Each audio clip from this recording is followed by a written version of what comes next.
భారత దిగ్గజ వ్యాపారవేత్త రిలయన్స్ ఇండస్ట్రీస్ అధినేత ముఖేష్ అంబానీ రెండో కుమారుడు అనంత్ అంబానీ రాధికా మర్చెంట్ల ప్రీ వెడ్డింగ్ సెలబ్రేషన్స్ అంగరంగ వైభవంగా జరుగుతున్నాయి.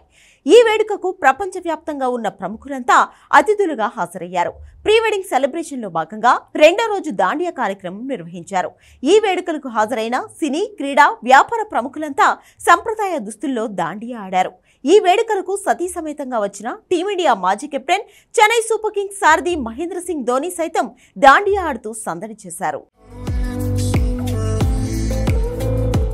వెస్టిండీస్ దిగ్గజం డ్వేన్ బ్రావోతో కలిసి ధోని దాండియా ఆడిన వీడియో నెట్టింట వైరల్ గా మారింది. ధోనితో పాటు సాక్షి సింగ్, పలువురు బాలీవుడ్ ప్రముఖులు దాండియా ఆడారు. Tollywood top hero Ram Charan, అతని సతీమణి ఉపాసన సైతం ఈ కార్యక్రమానికి ముఖ్య అతిథులుగా హాజరయ్యారు. ధోనితో కలిసి రామ్ చరణ్ ముచ్చటిస్తున్న ఓ వీడియో వైరల్ గా మారింది. అనంతరం వారు ధోనితో కలిసి దాండియా ఆడినట్లు తెలుస్తోంది.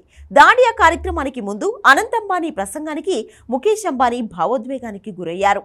కుమారుడి మాటలకు ఉబికి వస్తున్న దుఃఖాన్ని ఆపుకోలేకపోయారు.